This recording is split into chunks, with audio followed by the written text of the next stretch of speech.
Bom dia, irmãos. Quero trazer hoje uma palavra para a igreja, para o seu coração, uma palavra de esperança para nós. No livro de Neemias, capítulo 2, versículo 17 e 18. Vai dizer assim: Então lhes disse: Estais vendo a miséria em que estamos, Jerusalém assolada e as suas portas queimadas. Vinde, pois, reedifiquemos os muros de Jerusalém e deixemos de ser opróbrio. E lhes declarei como a boa mão do meu Deus estivera comigo, e também as palavras que o rei me falara. Então disseram: Disponhamo-nos, edifiquemos, e fortaleceram as mãos para a boa obra. O livro de Neemias é um livro muito bom de ler e aprender sobre liderança, principalmente. Neemias era alguém que estava no exílio, um judeu exilado, portanto, trabalhando no palácio do rei num cargo de muita responsabilidade, ele que cuidava ali da refeição, da alimentação do rei. Mas essa palavra de esperança hoje não pode ser apenas um versículo pensado, como muitos procuram hoje em dia. É uma palavra de reforço emocional apenas. Eu sei que muitos de nós, pastores, leigos até mesmo, homens, mulheres, têm se esmerado em trazer a cada dia uma palavra para a igreja.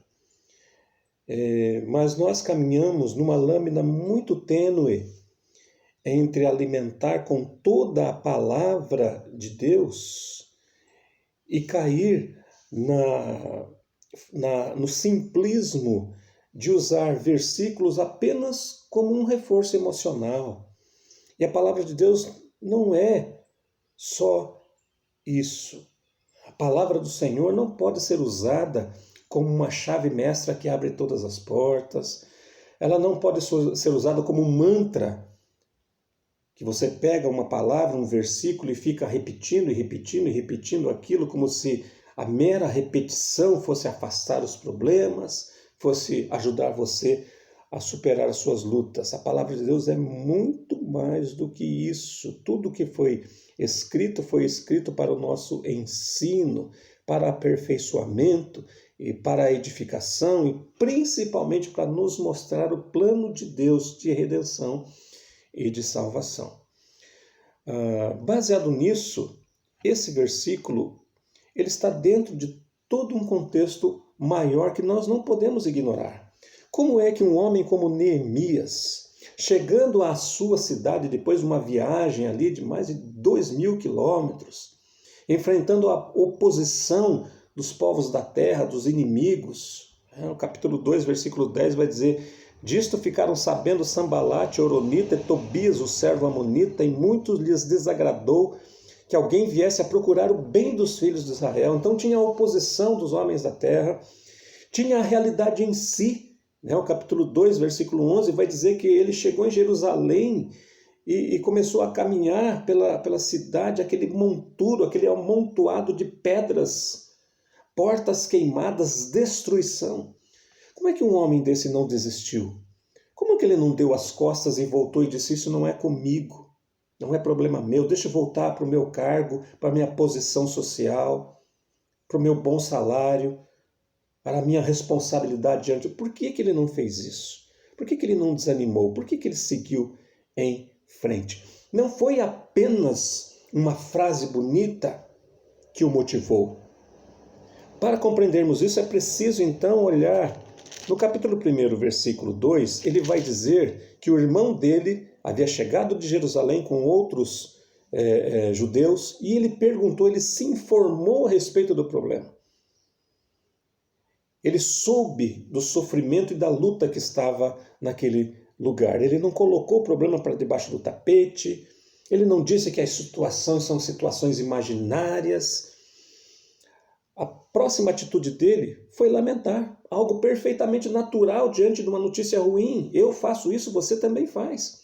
Mas ele vai dizer aqui no capítulo 1, versículo 4, tendo eu ouvido estas palavras, assentei-me, chorei, lamentei por alguns dias. A lamentação e o choro teve um tempo determinado e a partir de então ele orou e jejuou. O versículo 4 encerra isso, dizendo isso. E estive jejuando e orando perante o Deus dos céus.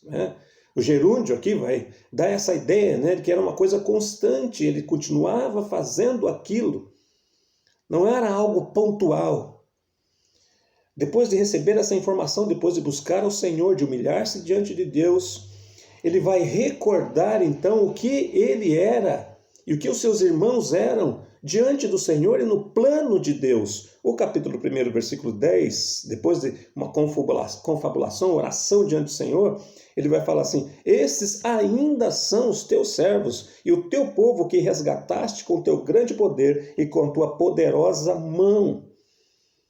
O que motivou e sustentou ali Neemias para que ele enfrentasse aquela peregrinação, aquela caminhada, aquela viagem, enfrentasse os problemas, as lutas e a realidade que ele encontrou, é saber o que eles eram diante de Deus, povo do Senhor, escolhido de Deus. Deus os livrou da escravidão. A palavra de Deus nos ensina isso. Deus cuida dos seus, Deus cuida do seu povo. Pedro vai falar para a igreja: vocês são nação escolhida, sacerdócio real, povo de propriedade exclusiva de Deus. E aí que entra o plano de Deus de redenção. Ser povo de Deus significa confiar em Jesus Cristo como seu único e suficiente Salvador. É não confiar no seu próprio braço, nas suas próprias obras, mas confiar única e tão somente em Jesus, crer em Jesus. João, o evangelista, vai falar sobre isso. E deu-lhes o poder de serem feitos filhos de Deus, a saber, os que creem no seu nome. Então, para trazer esse novo ânimo para enfrentar as lutas do dia, não basta apenas pensar um texto, uma palavra e usar isso como um reforço emocional. É preciso ensinar e falar que Deus cuida do seu povo e tem uma graça especial para o seu povo, aqueles que confiam em Jesus como seu único e suficiente Salvador.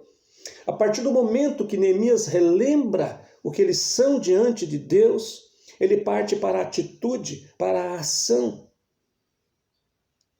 Ele vai chegar até o rei, ele está entristecido e o rei percebe esse entristecimento dele, e então, a partir de então, ele começa a argumentar com o rei. E o rei, no versículo 4, diz assim: disse-me o rei, o que me pedes agora? Então orei ao Deus dos céus. Antes de dar qualquer informação ao rei, ele continua buscando Deus. Por quê? Porque ele sabe que a causa primária de todas as coisas, aquele que nos dá força para caminhar, é o rei nosso Deus, que estava acima do rei com o qual ele conversava. E a partir de então ele vai dizer ao rei, vai falar ao rei aquilo que ele pensa, aquilo que ele deseja, aquilo que ele quer, e ele alia a esse conceito de entender que é povo de Deus, que é uma missão agora de retornar para Jerusalém, a organização. Olha o que diz o versículo 7 do capítulo 2. E ainda disse ao rei: se ao rei parece bem, dê-me cartas para os governadores da além do Eufrates, para que me permitam passar e entrar em Judá. Neemias sabia que ele ia precisar de salvo-conduto, assinado pelo próprio rei, para poder ter liberdade para atravessar ali todas aquelas terras para chegar em Jerusalém. Organização, ele não fez de qualquer jeito. Ele sabia que ia encontrar oposição. E é esse pacote completo. Saber o que se está acontecendo na vida.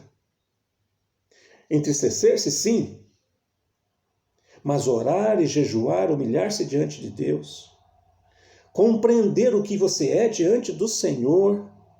Você pertence a Deus e Deus cuida dos seus. É que leva você a agir, a trabalhar, é que tira você da letargia e te dá ânimo.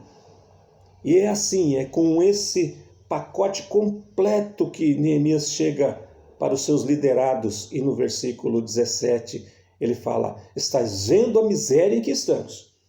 Ele não disfarça, ele não pinta um mundo cor-de-rosa, ele mostra o problema. Ele vai dizer: deixemos de ser vergonha, opróbrio. A palavra opróbrio é vergonha.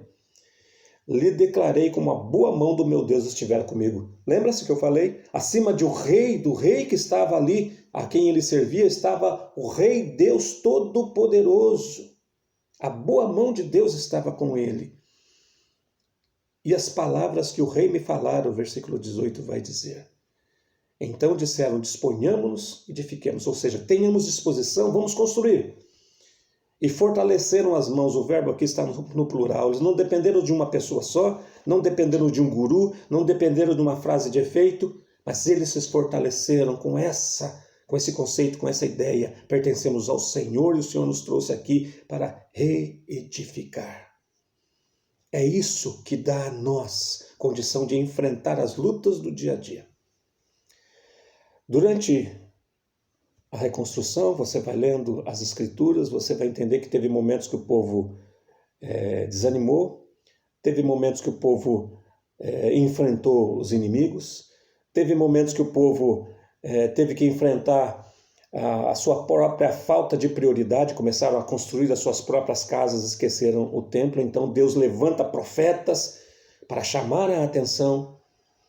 O profeta ali não era apenas para dizer o que vai acontecer no futuro, mas lembrar as escrituras, lembrar o plano de Deus para o povo.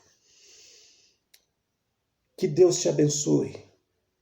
Que essa palavra não seja meramente uma pérolazinha tirada ali, pinçada e usada de maneira simplista para te dar um novo ânimo, mas que você possa compreender que Deus tem um plano na sua vida. E esse plano implica em confiar e entregar toda a vida nas mãos de Jesus Cristo, nosso único e suficiente Salvador. E entender que Deus nos conduz na história da nossa vida para um fim glorioso. As tribulações dessa vida não se comparam à glória que espera por nós. Mas hoje você tem que ir para o seu trabalho, hoje você tem que administrar a sua casa, cuidar dos seus filhos, cuidar dos seus empregados, quem sabe, e isso pode trazer uma carga de lutas e dificuldades, mas saiba,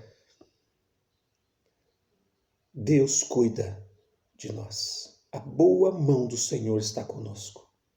É preciso então alimentar-se de toda a palavra de Deus. Não use a palavra de Deus como aquelas caixinhas de promessa que tinham antigamente, que eram versículos editados, né? As pessoas olhavam ali os versículos mais interessantes, mais bonitos, pensavam aquilo, liam e aquilo aparentemente era suficiente. Não. Toda a Escritura é útil para o ensino, para a exortação, para a edificação, para alimentar a sua vida. Essa é a nossa responsabilidade como pastores, não podemos fugir dela. Não apenas trazer palavras que possam ser agradáveis, mas muitas vezes trazer palavras que nos chamem à responsabilidade. Que Deus te abençoe, que Deus te fortaleça, Deus te guarde em nome de Jesus. Amado Deus e Pai, abençoe cada um daqueles que tem acompanhado as devocionais, cuida de nós durante esse dia, Senhor, abençoa o teu povo, em nome de Jesus. Amém, Senhor Deus. Grande abraço, Deus cuide de cada um de nós.